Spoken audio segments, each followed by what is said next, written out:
Godwin John ministries வழங்கும் தினம் ஒரு சத்திய வார்த்தை. இந்த ஆடியோ நிகழ்ச்சிக்கு உங்களை அன்புடன் வரவேற்கிறோம்.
அன்பானவர்களே, ஆண்டவராகிய இயேசு கிறிஸ்துவின் தெய்வீக நாமத்தினாலே உங்களுக்கு எங்கள் அன்பின் வாழ்த்துக்கள். காலை வணக்கம். காட்வின் ஜான் மினிஸ்ட்ரீஸ் தொகுத்து வழங்கும் தினம் ஒரு சத்திய வார்த்தை ஆடியோ நிகழ்ச்சிக்கு உங்களை இயேசுவின் நாமத்தினாலே வரவேற்கிறோம். இந்த ஆடியோ நிகழ்ச்சியானது தமிழ்நாட்டில் ஓடிக்கொண்டிருக்கிற ஜீசஸ் டிவியிலே டிசிசிஎல் செட்டாப் பாக்ஸ் நம்பர் 184 ஒவ்வொரு நாள் காலை 7 மணி முதல் நீங்கள் கேட்டு மகிழலாம். தினம் ஒரு சத்திய வார்த்தையின் இன்றைக்கான தியானத்தின் தலைப்பு, தேவனிடம் முறையிடுவது எப்படி? திருமறையின் ஆதார வசனம் தானியேல் 9வது அதிகாரம் வசனங்கள் 2 மற்றும் 3.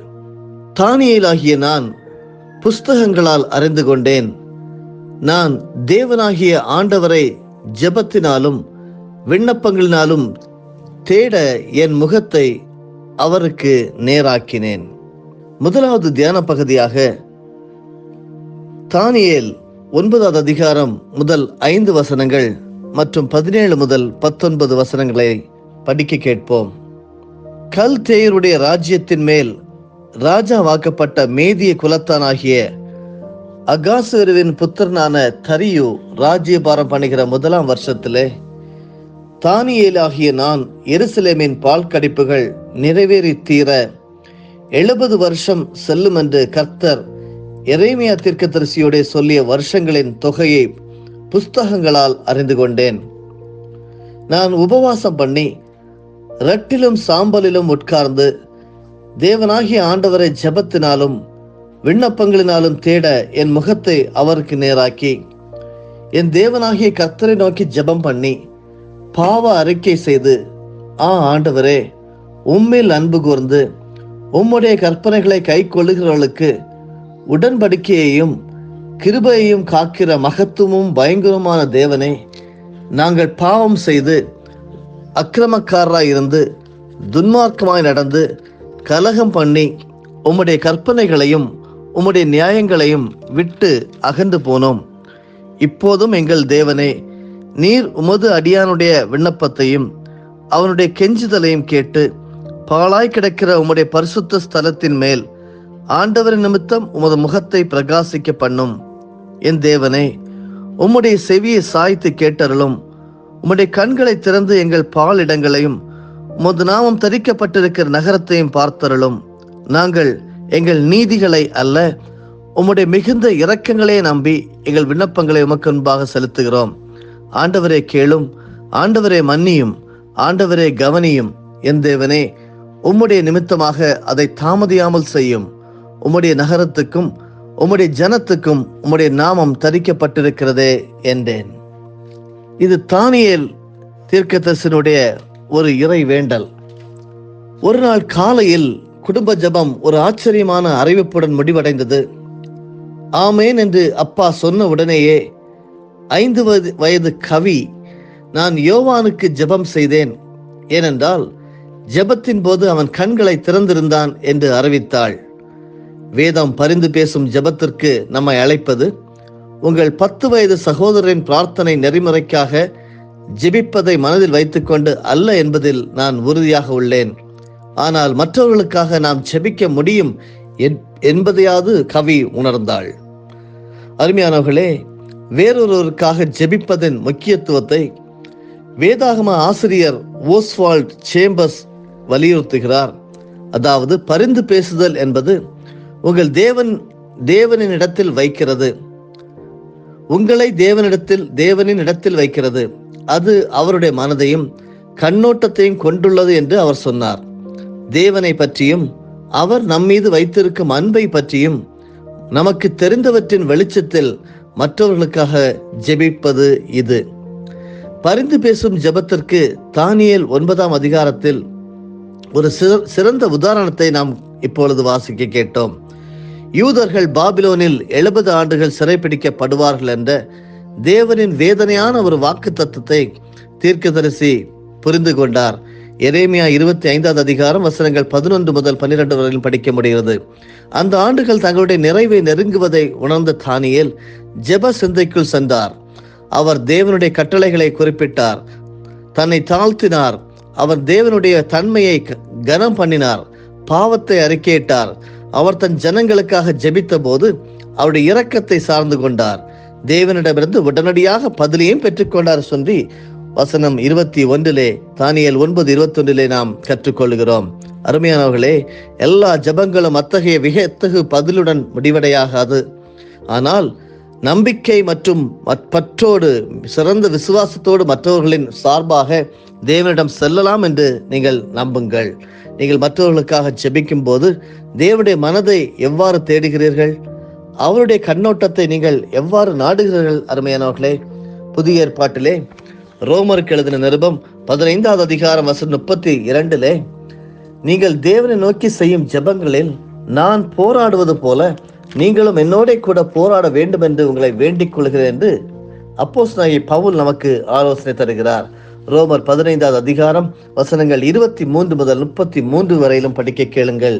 இப்பொழுது இந்த திசைகளிலே எனக்கு இடம் இல்லாதபடியினாலும் உங்களிடத்தில் வரும்படி அநேக வருஷமாய் எனக்கு மிகுந்த விருப்பம் உண்டாயிருக்கிறபடியினாலும் நான் ஸ்பானியா தேசத்திற்கு பிரயாணம் பண்ணுகையில் உங்களிடத்தில் வந்து உங்களை கண்டுகொள்ளவும் உங்களிடத்தில் சற்று திருப்தி அடைந்த பின்பு அவ்விடத்திற்கு உங்களால் வழிவிட்டு அனுப்பப்படவும் எனக்கு சமயம் கிடைக்கும் என்று நம்பியிருக்கிறேன். இப்பொழுதோ பரிசுத்தவான்களுக்கு உதவி செய்யும் காரியமாக நான் எருசலேமுக்கு பிரயாணம் பண்ண எத்தனமாய் இருக்கிறேன். மக்கதோனியாவிலும் அகையாவிலும் உள்ளவர்கள் எருசலேமில் உள்ள பரிசுத்தவான்களுக்குள்ளே இருக்கிற தரித்திரருக்காக சில பொருள் சகாயம் செய்ய விருப்பம் கொண்டிருக்கிறார்கள். இப்படி செய்வது நல்லதென்று எண்ணினார்கள். இப்படி செய்கிறதற்கு அவர்கள் கடனாளிகளாகவும் இருக்கிறார்கள். எப்படி என்றால், புறஜாதியார் அவர்களுடைய ஞான நன்மைகளில் பங்கு பெற்றிருக்க சரீர நன்மைகளால் அவர்களுக்கு உதவி செய்ய இவர்கள் கடனாளிகளாய் இருக்கிறார்களே. இந்த காரியத்தை நான் நிறைவேற்றி இந்த பலனை அவர்கள் கையிலே பத்திரமாய் ஒப்புவித்த பின்பு உங்கள் ஊர் வழியாய் ஸ்பானியாவுக்கு போவேன். நான் உங்களிடத்தில் வரும்போது கிறிஸ்துவனுடைய சுவிசேஷத்தின் சம்பூர்ணமான ஆசீர்வாதத்தோடே வருவேன் என்று அறிந்திருக்கிறேன். மேலும் சகோதரரே, தெய்வ சித்தத்தினாலே நான் சந்தோஷத்துடனே உங்களிடத்தில் வந்து உங்களுடைய இளைப்பாறும்படியாக யூதேயாவில் இருக்கிற அவிசுவாசிகளுக்கு நான் தப்புவிக்கப்படும்படிக்கும் நான் எருசலேமில் உள்ள பரிசுத்தவான்களுக்கு செய்ய போகிற தர்ம சகாயம் அவர்களால் அங்கீகரிக்கப்படும்படிக்கும் நீங்கள் தேவனை நோக்கி செய்யும் ஜெபங்களில் நான் போராடுவது போல நீங்களும் என்னோட கூட போராட வேண்டும் என்று நம்முடைய கர்த்தராகிய இயேசு கிறிஸ்துவின் நிமித்தம் ஆவியானவருடைய அன்பின் நிமித்தமும் உங்களை வேண்டிக் கொள்கிறேன். சமாதானத்தின் தேவன் உங்கள் அனைவரோடும் கூட இருப்பாராக. ஆமேன். அருமையானவர்களே, மற்றவர்களுக்காக ஜெபிப்பதின் முக்கியத்துவத்தையும் அதன் ஆவி புத்துணர்ச்சியூட்டும் வல்லமையையும் அப்போஸ்தலர் பவுல் உறுதிப்படுத்தியிருக்கிறார். தனது பிரயாணங்களின் போது ஜபமுள்ள ஒரு ஆதரவையும் எவ்வாறு ஊக்கத்தையும் கோருவதன் மூலம் மற்றவர்களுக்காக ஜெபிப்பவர்கள் எவ்வாறு ஊழியத்தில் பங்காளிகளாக மாறுகிறார்கள் என்பதை இங்கே பவுல் விளங்க பண்ணியிருக்கிறார். குறிப்பிட்ட கோரிக்கைகளை முன்வைப்பது என்பது அப்போஸ்தலன் சக விசுவாசிகளின் ஆதரவை சார்ந்திருப்பதை காட்டியது மட்டுமல்லாமல் தேவன் ஜபத்திற்கு வல்லமையான முறையில் பதிலளிக்கிறார் என்ற நம்பிக்கையும் காட்டுகிறது. தனிமையாக உணரும் நாட்களை நாம் அனைவரும் அனுபவித்திருப்போம் அருமையானவர்களே. ஆனால் நாம் மற்றவர்களுக்காக ஜெபிப்பது போல நமக்காக மற்றவர்களிடம் ஜெபிக்க கேட்பது எப்படி என்பதை பவுல் நமக்கு காட்டுகிறார்.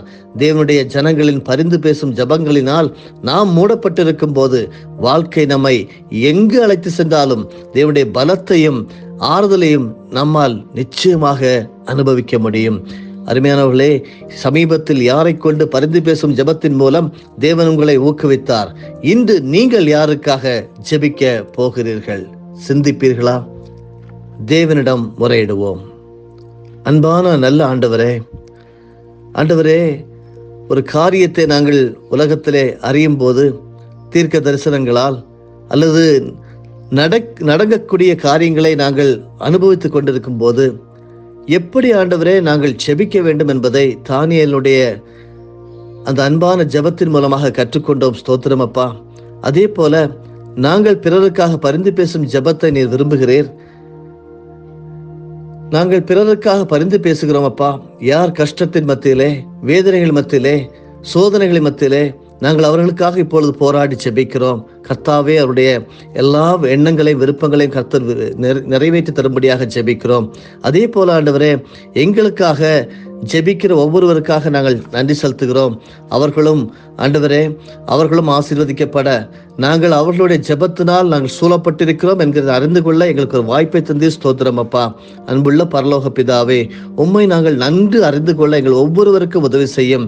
அதனால் நாங்கள் மற்றவர்களுக்காக ஜெபிக்கும் போது உமது சித்தத்தை பற்றிய எங்களது அறிவின் மூலம் எங்களது விண்ணப்பங்களை நாங்கள் வடிகட்ட முடியும். பரிந்து பேசும் ஜெபம் என்னும் இந்த நல்ல பரிசிற்காக நாங்கள் எங்கு சென்றாலும் எங்களுக்கு செவி கொடுக்கிறீர், எங்களை கவனித்துக் கொள்வீர் என்கிற உறுதிக்காகவும் நன்றி செலுத்துகிறோம். ஜெபத்தை கேட்டவரே உமக்கு ஸ்தோத்திரம். எல்லா கிருபையும் அன்பும் சமாதானமும் எங்களை சூழ்ந்து கொள்ள கடவது இயேசு கிறிஸ்துவின் மூலமே ஜெபிக்கிறோம் நல்ல பிதாவே, ஆமேன். என் ஆத்துமாவே கர்த்தரை ஸ்தோத்தரி, என் முழு உள்ளமே அவருடைய பரிசுத்த நாமத்தை ஸ்தோத்தரி. என் ஆத்துமாவே கர்த்தரை ஸ்தோத்தரி, கர்த்தர் செய்த சகல உபகாரங்களையும் மறவாதே. ஆமேன்.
ஆண்டவராகிய இயேசு கிறிஸ்துவின் மூலமாக உங்களை நாங்கள் மனமாற ஆசீர்வதிக்கிறோம்.